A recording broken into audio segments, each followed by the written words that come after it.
The camera opens on silence. Snow-covered ground, a frozen forest, the sound of wind cutting through pine needles. To millions online, the outdoor boys represented freedom, laughter, and a life untouched by modern despair. Smiling faces, survival skills, a father and sons thriving beneath open skies. But behind the lens, something far heavier was unfolding. Quietly, relentlessly, for years. Fame did not arrive as salvation. It arrived as pressure. Expectations stacked higher than mountains. An audience that never blinked. And a man forced to perform strength while slowly unraveling inside. What happens when the image of resilience becomes a prison? When joy becomes an obligation, not a feeling. When the very thing that lifts a family into the spotlight begins to fracture it in the dark. This is not the story the algorithm showed. This is the story of exhaustion masked as adventure, of love strained by responsibility, of a public triumph hiding a private collapse. And the question lingers from the very first frame, heavy and unavoidable. How long can a man survive when the world only allows him to be strong? The first image is wide and serene, a frozen lake stretching into pale distance, breath rising in soft clouds as boots crunch across snow, laughter cutting cleanly through the cold air.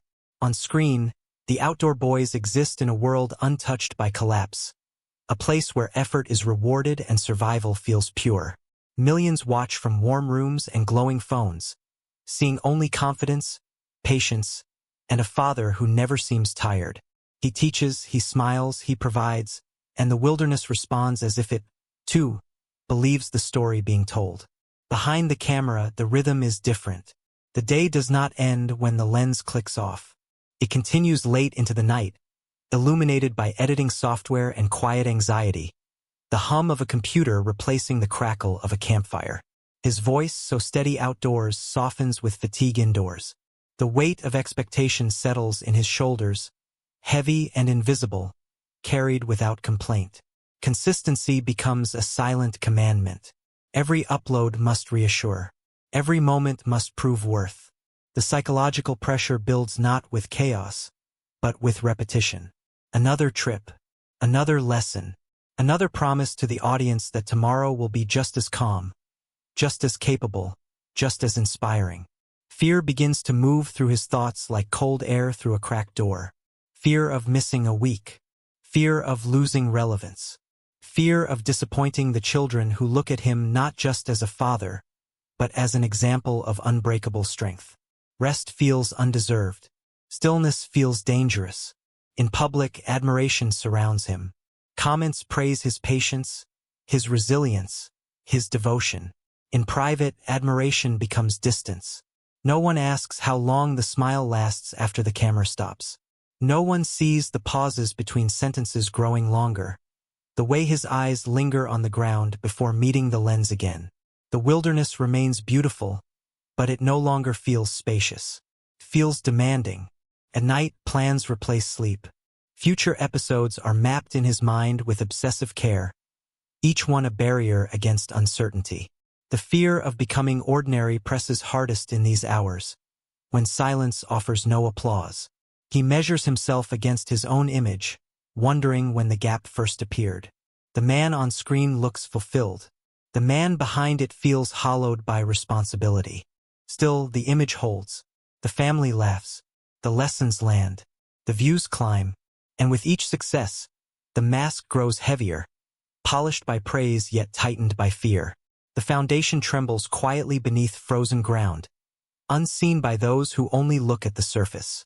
The snow reflects his image back at him, steady and composed, while beneath that reflection doubt stirs, patient and quiet, waiting for the smallest crack where truth might finally escape. No warning sounds, only pressure building inside his chest. As the chapter closes, the camera lingers not on triumph, but on breath held too long. A question settles into the cold air, unspoken yet undeniable. When strength becomes performance, how long can the performer survive without air? The film cuts backward in time, away from views and validation, into a quieter world where there are no audiences. Only cold mornings, early responsibility, and lessons learned without being spoken aloud. Childhood unfolds not as innocence, but as preparation. The wilderness is no longer a backdrop for content. It is a classroom, unforgiving and honest. Here, strength is not celebrated. It is required. He grows up learning that endurance earns safety, that silence prevents trouble, that emotions, when exposed, invite instability. The adults around him do not explain these rules. They live them. He watches closely, absorbing the unspoken truth that survival belongs to those who do not complain. Nature reinforces the message. Winter does not soften for fatigue. Hunger does not pause for fear. You adapt or you suffer. This is where responsibility takes root early, settling into his identity before he has language for it. He learns to be dependable before learning to be vulnerable. Praise arrives only when tasks are completed, when composure is maintained, when weakness is hidden. Love is present but conditional in feeling, expressed through effort, not reassurance. These experiences carve something durable inside him, but also something rigid. Psychologically, the pattern forms quietly. He begins to associate worth with usefulness, safety with control. Asking for help feels unnatural, almost dangerous. Self-reliance becomes not a choice, but a reflex. Even joy is earned, never assumed. The wilderness becomes a place where these beliefs feel justified. Out there, preparation equals survival. Emotion offers no shelter. As the years pass, this internal structure hardens. He does not resent it. He respects it. It makes him capable. It makes him calm under pressure. It makes others trust him. But beneath that calm, emotional expression withers from lack of use. Feelings are acknowledged only long enough to be managed, never long enough to be understood. Foreshadowing creeps into the frame through quiet imagery. Long stretches of isolation. Moments where he stands alone, scanning the horizon, comfortable with solitude but unfamiliar with closeness. The wilderness mirrors him. Vast, steady, resilient, and profoundly lonely. It gives him peace, but it also reinforces distance. By the time adulthood arrives, the foundation is complete. He is built to endure, to provide, to lead without faltering. What he is not built for is collapse. The skills that once ensured survival now leave no room for rest, no language for pain, no instinct to stop before damage begins. The chapter closes on a frozen landscape at dusk, beautiful and merciless. The narrator lingers on a quiet truth left unresolved. The same strength that carried him through childhood may one day demand a cost he does not yet know how to pay. The transition is subtle but irreversible. What once began as curiosity and joy slowly reshapes itself into routine, then into responsibility. The wilderness remains vast and beautiful, but the camera's presence changes its meaning. Every sunrise now carries a deadline. Every trip must justify itself. Passion, once spontaneous, becomes scheduled. The setting alternates between open landscapes and confined interiors. Wide shots of mountains dissolve into narrow rooms lit by the glow of monitors, timelines stretching across screens late into the night. The silence here is different, thicker, heavier, interrupted only by the soft clicking of keys and the distant breathing of a house meant to be asleep. His body sits still, but his mind never does.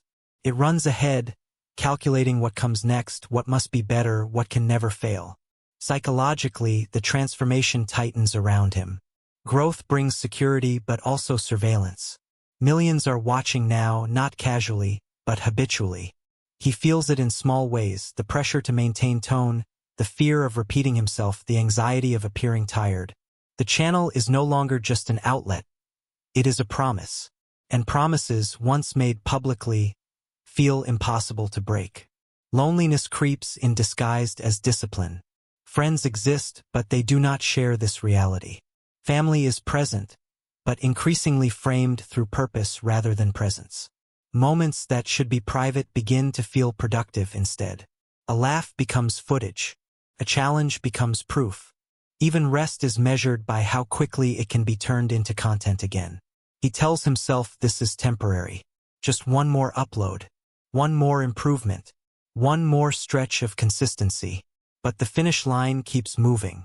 Each success raises expectations not only from the audience but from himself.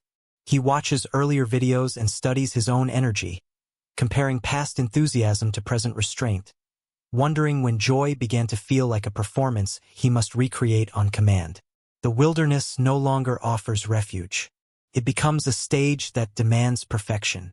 Mistakes feel louder out there. Fatigue feels more dangerous. He listens carefully to his own voice during recordings, adjusting tone, pacing, patience, correcting himself even when no one else would notice. Anxiety sharpens his awareness, but dulls his peace. At home, exhaustion manifests quietly. Shorter pauses, longer silences. His children still see a father who shows up, who teaches, who smiles, but they also feel the distance when the smile fades quickly, when attention drifts toward the next obligation. He is present, yet divided, anchored to a future that constantly requires more from him. Internally, fear becomes a constant companion. Fear of slowing down. Fear of losing relevance. Fear that if he stops, even briefly, everything built will begin to erode. The channel is no longer something he does. It is something he carries. And the weight is relentless. He does not speak this fear aloud. Instead, he works harder. He tightens control. He convinces himself that endurance is the answer, that discipline will outlast discomfort. But discipline does not erase exhaustion. It only delays its reckoning. The chapter closes on a single, quiet moment. He sits alone. Footage paused on the screen, wilderness frozen mid-frame. His reflection stares back faintly from the glass, eyes tired, expression unreadable. For the first time, the question surfaces without defense or distraction. If stopping means losing everything, and continuing means losing himself, which loss is survivable? The screen goes dark, and the silence lingers, unresolved. There is no dramatic breaking point, no public meltdown, no single moment the audience can point to and say, that's when it happened. The collapse arrives quietly, slipping into ordinary days and unremarkable nights, hiding behind routine so well that even he struggles to recognize it at first. The setting becomes smaller now, less wilderness, more interiors, kitchens lit before dawn, hallways after midnight. The world feels dimmer, not because the lights are off, but because exhaustion dulls everything it touches. His body moves through familiar motions, packing gear, setting cameras, answering questions, but the motions feel borrowed, as if they belong to someone else. Sleep no longer restores. It merely interrupts worry.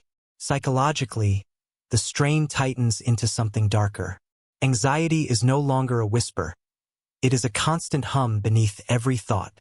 He wakes already tired, heart racing with a sense of urgency that has no clear source.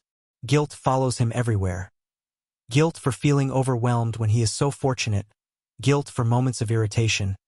Guilt for wanting distance from the very life he built to protect his family.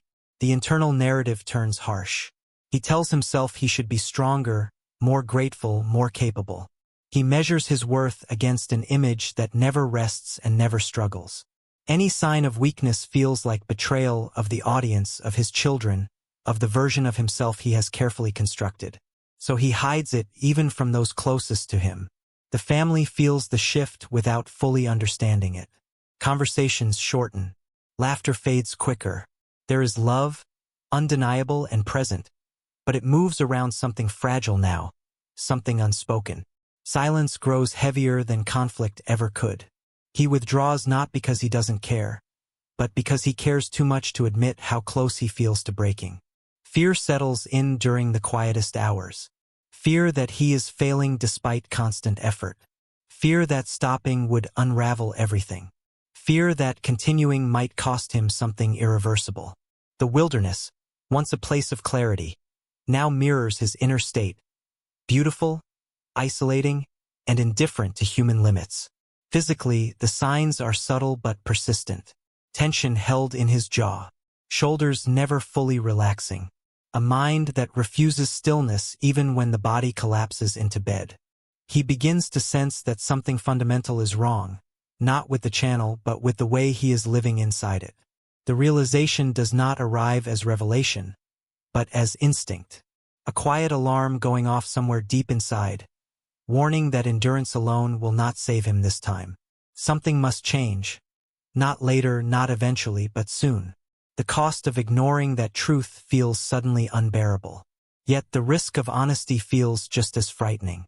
To acknowledge struggle would fracture the image that provides stability. To admit limits would invite uncertainty. He stands between two fears, neither offering safety.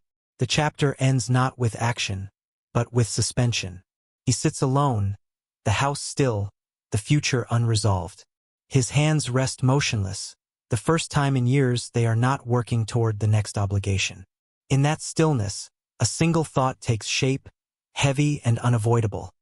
If he does nothing, the collapse will finish what exhaustion has begun. The question hangs unanswered in the silence. Will he choose to protect the image, or finally protect himself? The final movement begins without spectacle. There is no announcement, no dramatic confession, no moment engineered for impact. Change arrives quietly, the way healing often does, through hesitation, through discomfort, through the unfamiliar act of slowing down. The setting softens. Fewer extremes, less urgency. The wilderness remains, but it is approached differently now, not as something to conquer or document, but as something to stand within. For the first time in years, he allows himself to listen to the signals he once ignored. Fatigue is no longer treated as weakness. Anxiety is no longer dismissed as impatience. He begins to recognize that endurance, when practiced without reflection, becomes self-erasure. This understanding does not feel triumphant. It feels fragile, as if it could collapse under the weight of old habits at any moment. Psychologically, the shift is profound and unsettling. Letting go of constant performance leaves a hollow space where identity once lived. Without metrics to measure worth, he is forced to confront a quieter question. Who is he when he is not producing, proving, or providing? The answer does not arrive immediately. It emerges slowly, through presence rather than achievement. The family becomes the anchor again, not framed through purpose or productivity, but through shared stillness. Conversations stretch longer. Silences lose their tension. The pressure to always appear capable begins to loosen, replaced by something less polished but more honest. Strength is redefined not as unbreakability, but as awareness. Not as control, but as balance. The wilderness reflects this evolution. It is no longer a test. It is no longer a stage. It exists simply as it always has, vast, unpredictable, indifferent to human expectation. Standing within it, he no longer feels the need to prove anything. He breathes without counting time. He looks without planning the next shot. The space he once feared becomes space he needs. Reflection replaces urgency. He looks back at the years of pressure not with resentment, but with understanding. He sees how love, responsibility, and fear intertwined until they became indistinguishable. He sees the cost of silence, and the danger of being admired for a version of oneself that leaves no room to struggle. The legacy of the outdoor boys shifts in meaning. It is no longer just about survival skills or adventure.